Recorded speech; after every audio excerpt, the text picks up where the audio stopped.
השבוע בעיר אל-עלמיין שבמצרים נפגש שליחו וחתנו של נשיא ארצות הברית דונלד טראמפ, ג'רד קושנר, עם משלחת של חמאס, כולל ראש המשלחת המדינית של חמאס, חליל אל-חיה.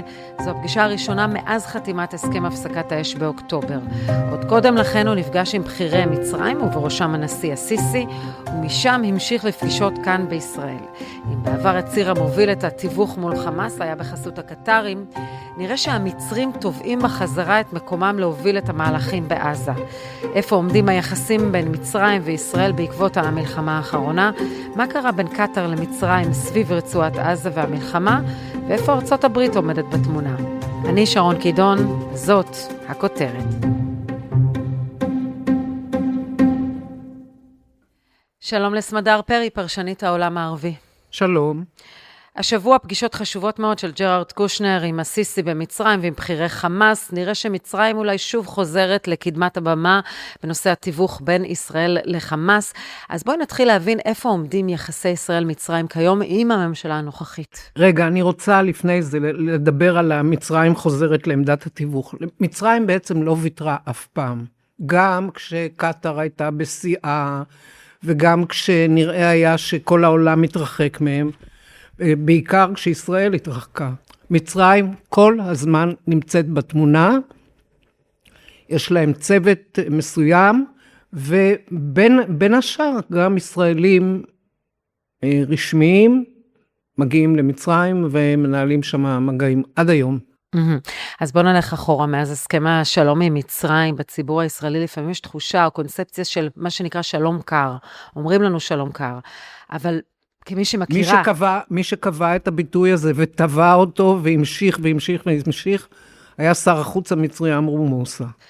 אבל למעשה כשאנחנו יורדים מתחת לפני השטח במהלך השנים, כמי שמלווה ומכירה את היחסים האלה מקרוב, ובאמת כמה עשרות פעמים, מאות פעמים היית במצרים, מה משמעות השלום עם מצרים והחשיבות הביטחונית? איך היית מדרגת את זה? אני חושבת שזה פספוס, החמצה אחת גדולה של ישראל. הייתה פגישה של הנשיא סיסי עם יהודים אמריקאים, פגישה סגורה, וחברה שלי הייתה בפגישה הזאת, והיא צלצלה אליי אחר כך ואמרה לי, שהוא סיפר להם על שיחות ליליות שהוא מקיים עם ראש הממשלה נתניהו. הוא סיפר את זה מאוד בגאווה. הוא סיפר את זה מאוד בגאווה, ובשלב מסוים, השיחות האלה נפסקו, ונפסקו מצד נתניהו. אני חושבת שזו החמצה מאוד מאוד מאוד גדולה, והיום מצרים נמצאת במצב, עם העליות, עם הירידות, עם ההסתכלויות, עם הבעיה הנוראה של העוני במצרים, שהם מחכים שההנהגה בישראל תתחלף, כי לנשיא סיסי, כמו לעבדאללה מלך ירדן, כמו למנהיגים נוספים באזור שלנו, הם רואים שאין תכלס עם ראש הממשלה נתניהו. אני רוצה ללכת איתך ברשותך ל7 באוקטובר, אין עדיין ועדת חקירה, בעבר פרסמתי ידיעה על הזרה של המודיעין המצרי לפני 7 באוקטובר, הידיעה הזו הוכחשה אצלנו מכל וכל, ייתכן? אני רוצה להעיר הערה, אני לא חושבת שמכל וכל, היחיד שהכחיש אותה היה ראש הממשלה נתניהו, חוץ ממנו לא היו הכחשות. אז על אחת כמה וכמה אנחנו מחכים לוועדת חקירה ממלכתית, אבל אני אשאל את זה ככה, ואת תעני לי מה שאת יכולה לענות לי בנקודת הזמן הזו. אם ייתכן שמצרים הזהירה את ישראל על המתקפה של 7 באוקטובר? אני יודעת שאני קיבלתי מידע. תראי, לי יש מישהו במצרים, שלא ראיתי אותו אף פעם, והוא נותן לי ידיעות. הוא מצלצל אליי, והוא צלצל אליי, וממש במילים, הוא אמר, שימו לב, תהיו דרוכים. כלומר, הוא נותן לך חזרה לפני 7 באוקטובר? כן. לא, הוא לא אמר לי לפני 7 באוקטובר, הוא אמר לי אחרי, 3 ימים אחרי, צלצל ואמר, אנחנו הזהרנו, אנחנו אמרנו, והוא אמר שמלשכת ראש הממשלה נמסר לו, אנחנו בסדר עם עזה, הבעיה שלנו ביהודה ושומרון. אבל מסוג הדברים שמצליבים אותם אחר כך בעוד גורם, בטח מצרי. תראי, המקור הזה נתן את אותה ידיעה בדיוק, גם ל-Evening Standard הבריטי, גם לסוכנות AP, שהיא הסוכנות הגדולה ביותר בעולם, ואחר כך גם לחבר קונגרס בארצות הברית. מייקל מקוהן. שהוא מזכיר את זה, הוא לא ניזון מהציטוטים בתקשורת. אני לא מכירה אותו בכלל. כן. לא, הוא גם לא ניזון ממה שהיה בתקשורת. כלומר, אז את עומדת מאחורי זה, אנחנו נמצאים עוד מעט 3 שנים אחרי, את עומדת מאחורי לגמרי עומדת מאחורי זה, וגם צלצלו אליי כבר מהוועדה, גבו ממני עדות, ואמרו שיחזרו אליי. מאיזו ועדה? ועדה של שופטים. אוקיי, כי עוד לא קמה ועדת חקירה ממלכתית. לא קמה ועדה, אבל כן. יש כבר כנראה מכינים דברים. מעניין מאוד מה שאת אומרת. ולמה אני שואלת את זה? כי האם יכול להיות שבנקודת הזמן שבה היינו בערב 7 באוקטובר, מצב היחסים ממצרים היה כזה, שגם הם כמדינה מתונה יותר, היה להם אינטרס להזהיר היה להם בהחלט אינטרס להזהיר אותנו, מפני שהם פחדו שברגע שתהיה מתקפה על ישראל, זה יכול להיות גם עליהם בסיני.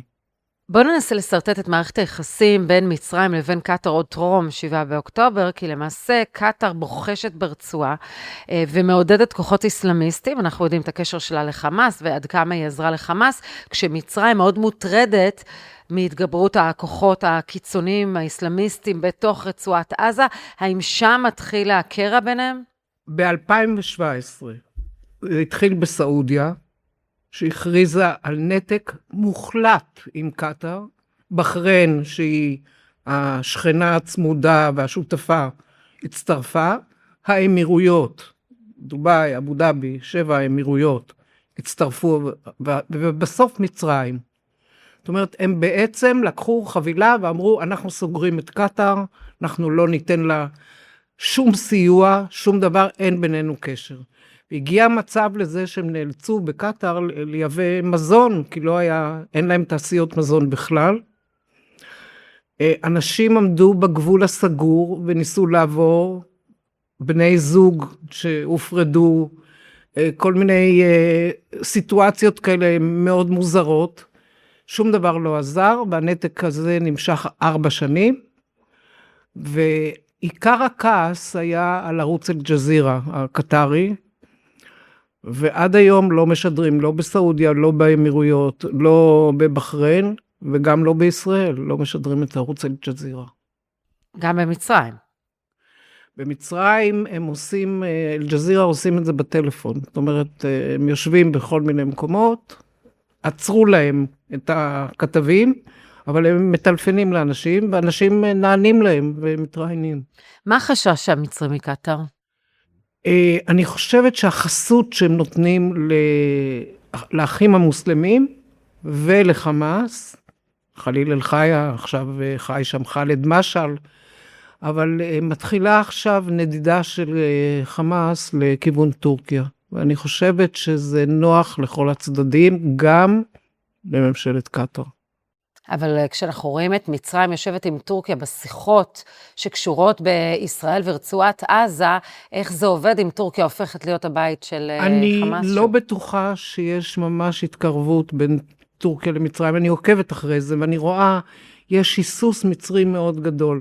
היה ניסיון התקרבות, ארדואן ביקר במצרים נתנו שם הוראה במצרים שהתינוקות שיוולדו בזמן הביקור, יקראו להם ארדואן וכו' וכו', כסמל להתקרבות, ואז פתאום חל נתק. העמדה של מצרים, המעמד שלה בעולם הערבי, מפריע מאוד לארדואן. אז בוא נדבר על אותה תחרות. במהלך המלחמה אנחנו רואים מעין תחרות בין מצרים לבין קטר, לגבי הובלת התיווך בהקשר של רצועת עזה. את יכולה להסביר מה עומד מאחורי התחרות הזו? למה חשוב להם להיות אלה שמובילים? ואנחנו רואים את זה גם עכשיו בפגישות האחרונות עם הממשל האמריקני. יש פה, קודם כל צריך לקחת בחשבון דבר מאוד פשוט. המספרים. במצרים יש 120 מיליון תושבים. בקטר יש 3 מיליון, ש80% מהם בכלל זרים. זאת אומרת, זה בכלל לא עומד בפרופורציה. לקטר יש מינרלים, יש נתונים כאלה שנותנים להם את אחוזי הצמיחה הטובים. במצרים יש מצב כלכלי מאוד מאוד קשה, ובריחה של כל מי שיכול, גם אנשי עסקים, גם סטודנטים, גם כל מי שיכול לברוח ויש לו לאן ויש לו דרך, או למפרץ או לאירופה, בורח. מצרים עדיין שואפת להיות זו שמובילה את העולם הסוני? בוודאי. וראינו את זה, לפני 3 חודשים התמנה מזכ"ל חדש לליגה הערבית. עכשיו, המסורת היא שהמזכ"ל הליגה הוא תמיד מצרי. עכשיו, אני מכירה טוב מאוד את המזכ"ל הנוכחי, שמו נביל פהמי, והייתי איתו בקשר, למרות שמקובל בעולם הערבי, שהמזכ"ל לא יהיה בקשר עם ישראלים, אבל אני מכירה את נביל פהמי כל כך הרבה שנים, והייתי אצלו כל כך הרבה פעמים בוושינגטון, שהוא היה שגריר מצרים, ביפן, אני יודעת, בכל מיני מקומות. אבא שלו היה שר החוץ המצרי, שהתפטר בגלל ביקור סאדאת בירושלים, זאת אומרת, הוא לא הצטרף לביקור הזה. ואני פגשתי גם את האבא, משפחה מאוד מעניינת, מאוד מסקרנת, ועם עמדות מאוד ברורות. ואז הוא סיפר לי, נביל פהמי, שהוא מתכוון לעשות את היציאה הראשונה שלו לחול, בפעם הראשונה, לבקר את אבו מאזן ברמאללה. והוא אפילו אמר לי תאריך וכולי, לקח מטוס, נסע לירדן, ותכנן מירדן להגיע לרמאללה, והייתה לו הפתעה, וכוחות של צה"ל מנעו את הכניסה שלו, והוא נאלץ לחזור על עקבותיו.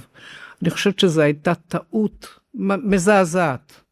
מה אכפת למישהו, אם מישהו יושב עם אבו מאזן ומדבר איתו וכו', הוא רק יכול להיות גורם... זה בתקופת הממשלה הנוכחית. כן, זה היה לפני 3 חודשים. ומה אכפת למישהו אם הוא נפגש איתו, ומה הם יכולים לרקום ביחד וכו' וכו'. טעות איומה, נביל פהמי חזר כועס מאוד, וזהו, ושום דבר. אז אבו מאזן יצטרך לבוא אליו וכולי, ממילא יש לו בחירות בחודש נובמבר, אם יהיו בחירות,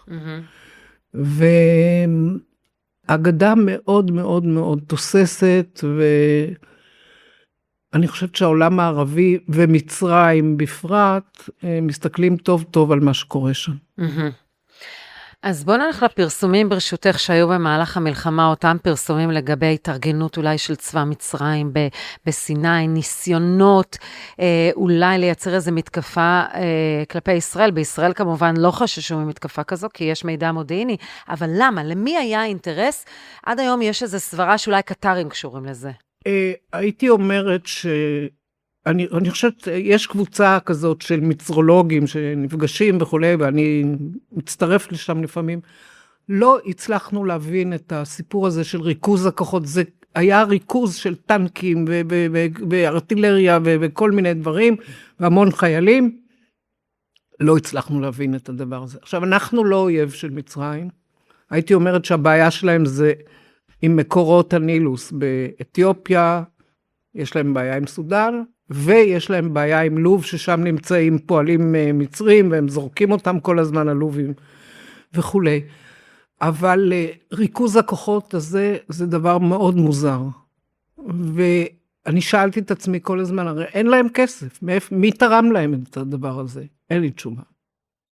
ממה שאת מתרשמת, ואחד הדברים שעלו, ואולי יעלו גם בעתיד, האם יכול להיות שקטר עמדה מאחורי הניסיונות של מבצעי השפעה ממש ברשת כנגד מצרים? כי את אומרת, היה ריכוז כוחות. זו עובדה. אבל האם הריכוז כוחות הזה... אני אענה לך בציניות, למה שלא תשאלי את מקורבי ראש הממשלה, הם היו בתמונה. את חושבת שזה חלק ממבצע ההשפעה הגדול שקטר הפעילה כדי לסכסך בין ישראל למצרים? קטר, בהחלט, בהחלט. דבר כזה קיים, ומודעים לזה גם אצלנו וגם במצרים. במצרים כל הזמן ניסתה להזהיר את ישראל, אבל כמו שאמרתי לך, היו אנשים בסביבת ראש הממשלה שהיה להם אינטרס אחר. מה האינטרס של קטר לסכסך בין ישראל למצרים להערכתך? לא, הייתי אומרת שהזרועות של קטר פרוסות בכל העולם. באוניברסיטאות בארצות הברית, בחנויות באירופה. בכל מקום שיש להם איזה פתח הם נכנסים. כסף זה לא בעיה, ממש לא בעיה. אבל למה לקטר לסכסך בין ישראל למצרים? כי הם רוצים את ההנהגה, כי הם רוצים את השליטה, כי הם רוצים להתקרב לטורקיה, כי הם, קטר, מאוד מאוד מקורבים לאיראן. אם כי עכשיו הם חטפו מהם את הטילים וכו', אז... אבל בסיכומו של דבר, אם את לוקחת במדינות העולם הערבי, את מסתכלת, מי יכולה להיות קרובה לאיראן, זה בעיקר קטר. אז איפה עומד הקשר של ארצות הברית? ראינו את קושנר מגיע למצרים, אנחנו מודעים לקשר עם הקטרים, על המטוס שהוא קיבל, איך ארצות הברית משחקת את המשחק, הממשל של טראמפ, אי אפשר להגיד ארצות הברית, אלא הממשל טראמפ, בהקשר של התחרות בין מצרים וקטר. קטר, בזכות המעורבות וההשתחלות, תראי, יש להם בקטר, אני הייתי שם, יש שם עיר אוניברסיטאות, בדוחה, עיר הבירה. כל אוניברסיטה שמכבדת את עצמה בארצות הברית, יש לה סניף במקום הזה. פרופסורים מהאוניברסיטאות מגיעים בחודשי הקיץ, מלמדים באוניברסיטאות, מרוויחים פי 10 ממה שמרוויחים באוניברסיטה. זאת אומרת, זה משתלם להם מאוד, וקטר מאוד מתפארת, והיא רצתה להביא גם, הייתה תקופה שהם רצו להביא סטודנטים ערבים ישראלים, ואחר כך אמרו גם יהודים, ואם באמת היו מצליחים להגיע למצב כזה, ההשפעה של קטר הייתה הרסנית, על אותם ישראלים שהיו מגיעים לשם. את רואה שהם נמצאים בכל מקום שהם יכולים להניח את כף הרגל, הם נמצאים. אין להם בעיה, יש להם שותפים באותן מדינות וגם בארצות הברית, הם שכרו המון חברות של יחסי ציבור, של יועצים בארצות הברית. אני מכירה אחד יהודי שעובד בתור יועץ. כן, אותו מככב בפרשת קטר גייט, כן, ג'יי פוטליק. ג'יי פוטליק, אני מכירה אותו, כי אנחנו חברים בקבוצה שנפגשת כל חצי שנה וכו', אבל אני מדברת על חברות של יחסי ציבור, שהם מתבייתים על מישהו, מציעים לו סכום שהוא לא יכול לעמוד בפניו, וזהו. אז הקטרים, ואנחנו רואים גם כמה טראמפ אוהב כסף, אנחנו רואים את קטר שהיא, את אומרת, כובשת גם דרך השטח אחז בארצות הברית, וגם דרך הממשל, אבל למצרים ולארצות הברית יש קשר מיוחד של שנים, גם ארצות הברית תומכת במצרים. הייתי אומרת ופה אולי אני אפתיע אותך, יש 22 מדינות בעולם הערבי, 2 מדינות לא נחשבות בעיני הממשל האמריקאי, זה מצרים ולבנון. זאת אומרת, מי שמוחלש כלכלית? הם שומרים על יחסים, כמובן בלבנון יש שגריר מישל איסה, שהוא לבנוני במקור, זאת אומרת, יודעים לבחור את האדם הנכון, במצרים הם יודעים שהדלת תמיד פתוחה, אבל אין יחסים. כן, אבל אנחנו כן רואים גם את ארצות הברית שומרת על האינטרסים של לבנון היטב בקשר איתנו. עכשיו עם המועצה החדשה הזאת לשלום, אז הם התקרבו אליהם יותר, ברור להם לגמרי שמה שמצרים צריכה יותר מהכל זה כסף, כדי לשמור על... את יודעת, העוני שם, הוא הגיע למצב כזה, כמו בלבנון, שאנשים עומדים ברחוב והם ממש מתחננים לנדבות. זה ממש מעורר רחמים. אבל ארצות הברית שנים ארוכות תומכת, גם בכוח הצבאי המצרי וגם... היא בעיקר תומכת בכוח הצבאי. יש קופה כמו לישראל, שארצות הברית נותנת, אבל זה לא מספיק, כי האוכלוסייה, כמו שאמרתי, 120 מיליון תושבים, זה קשה מאוד לגייס. כלומר, מצרים לא יכולה בלי ארצות הברית. לא. ואולי גם זה האינטרס לשמר גם את השלום וגם את הקו המתון. יש מדינה שהייתה יכולה מאוד לעזור למצרים, זה סעודיה, שמקורות ההכנסה שלה הם כמעט בלתי מוגבלים וכו' וכו'. אבל יש תחרות בין מצרים לסעודיה, שמשחק מאחורי הקלעים הנשיא טראמפ, ואומר, כן, מצרים היא בינתיים מרכז העולם הערבי, אבל על סעודיה מגבשת כוחות ומחזיקה כוחות, ויכול להיות שהליגה הערבית בסופו של דבר אולי תגיע לסעודיה, וסעודיה כמובן תוכל לממן את זה יותר בקלות. לסיום, שוב, עד כמה חשובה הברית של ישראל למצרים, ולמה חשוב לא לטרפד אותה, ולא להקל ראש בזה? יש למצרים ולישראל כל כך הרבה אינטרסים משותפים, יש גבול משותף, יש הסתכלות משותפת, הרי מצרים חושבת על חמאס לא יותר טוב מאשר אנחנו. יש הרבה מאוד, ויש הרבה נושאים שאפשר לדון בהם וכו' וכו'. אבל אנחנו זלזלנו במערכת היחסים, לקחנו לחומרה כל מיני תופעות, כולל ריכוז הכוחות בסיני וכו'. כל הדברים האלה אפשר היה, ובעבר זה נעשה, אפשר היה לפתור בשיחות פנים אל פנים, בין ראשי המודיעין, בין ראשי האגפים, בין סיסי לבין נתניהו, זה כבר לא קיים. ובעצם עכשיו צריך לחכות לבחירות אצלנו, אחר כך לראות אם יתקיימו בחירות בגדה המערבית, ולהתקדם הלאה. אני חושבת שכל מי שנושא את עיניו לתפקיד בכיר מאוד בממשלה הבאה, כבר מסתכל על התמונה הזאת. סמדר פרי, תודה רבה. תודה רבה.